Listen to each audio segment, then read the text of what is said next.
السلام عليكم ورحمة الله وبركاته. عاملين ايه؟ يا رب تكونوا بخير وفي صحة سعادة دايما يا رب. قبل انتهاء الأجازة جايبة لكم 3 أفكار حلوة قوي تنفع للبنات والأولاد، هيسلوهم في فترة الأجازة وتخليهم يبعدوا شوية عن التليفونات. تعالوا نشوف مع بعض ال3 أفكار دول عبارة عن ايه. هما 3 حاجات تقدر تشتريهم هتلهيهم كتير وتنمي ذكائهم، ويعني بدل تضييع الوقت اللي على التليفونات. اول حاجه معانا دي عباره عن الوان شبه الفيلماستر، شبه الالوان الماركر. بيجي معاها معلقه شبه المعلقه البورسلين دي. انا لقيت عندي معالق شبه المعلقه اللي هي جايه فيها فاستخدمناها كلنا، هي كانت نفس المعلقه بالظبط. الاقلام دي بتستخدم ازاي؟ بترسمي على المعلقه الرسمه اللي انت حباها، وبعدين تسيبيها تنشف لحظه، وتجيبي بوله فيها ميه. بصوا موضحين لكم هنا ان انتوا تقدروا كمان لو عايزين ترسموا على الورق بتاخدوا من يعني من المية دي الرسمة اللي انتوا طبعتوها فيها. هتشوفوا دلوقتي عملي قدامكم حلو قوي ازاي. دي المعلقة البورسلين اللي بتيجي معايا تمام، وجبنا هنا في بولة فيها مية، يفضل تكون شفافة، وجبت ورقة بيضة معايا كده عشان اوريكم كمان. دي كنا بنجرب لسه فيها حلوة ولا لا، ولما عجبتني حبيت انقل لكم يعني ان انا اشتريتها وحلوة معايا. هسيب لكم اللينك اللي تقدروا تجيبوا منه الحاجات دي اسفل الفيديو في صندوق الوصف وفي كومنت كمان. الاول بجيب المعلقه هنا وبرسم عليها اي رسمه. انا ابتديت كده برسمه قلب صغنن، هجمع الاطفال حواليا كمان شويه كده ونبدا نرسم مع بعض. ودي كانت اول فكره فيهم، لسه فاضل معانا فكرتين. تمام، حطيت هنا القلب وسبته ينشف. اهم خطوه عندي ان انت تنزلي الرسمه واحده واحده في الميه، مش مره واحده. لو مره واحده هتلاقي الرسمه باظت منك. واحده واحده في الميه. بصوا جبت ورقه صغننه عملتها، الاضاءه مش واضحه قوي بس بصوا عملتها في البتاع طلع معاكم القلب حلو ازاي.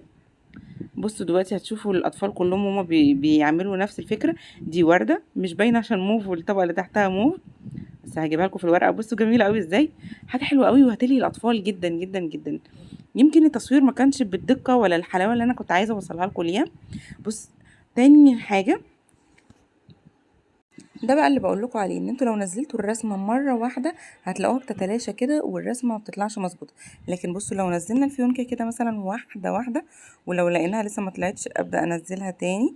بصوا واحده واحده معاها، هوبا الفيونكه طلعت من على المعلقه وبقى شكلها جميل قوي. بصوا حلوه قوي ازاي. اهم حاجه تنزلوها بالراحه. واو.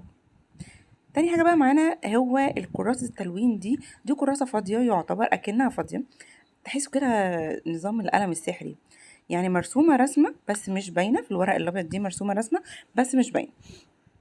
الكتاب بيجي كذا ورقة وفي رسومات تانية، يعني كل كتاب ليه أكنه بيتكلم عن قصة معينة أو كذا رسمة تانية. ينفع للبنات وينفع للولاد. القلم ده بيتفتح كده وتملي الفراغ اللي جوه ده بالمية وترجعي تقفليه تاني.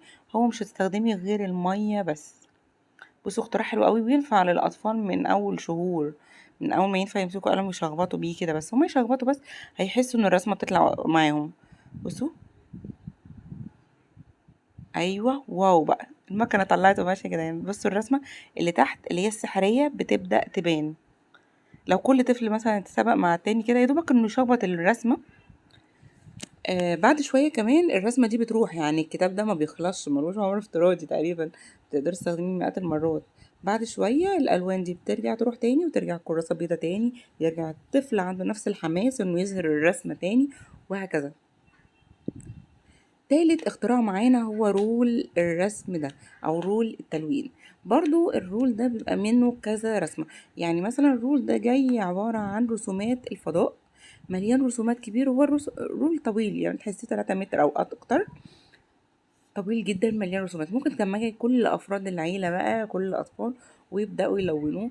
وبعد كده تقدري ترسموه لهم، تلزقوه لهم مثلا على جدار الحيطه بالطول زي ما هو جاي كده، او على السلم او اي حاجه. بيبقى عمل فني حلو قوي وجماعي وهيلهي الاطفال جدا. يا رب تكون الثلاث افكار عجبوكم، والثلاث افكار برضو بيدوروا حوالين ان هم ينفع للبنات والاولاد. ما تنسوش ان اسيب لكم اللينك اللي تقدروا تشتروا من الحاجات دي. خشوا اسالوا الادمن فيه، بتبقى افكار حلوه قوي. ما تنسوش اللايك بتاعي.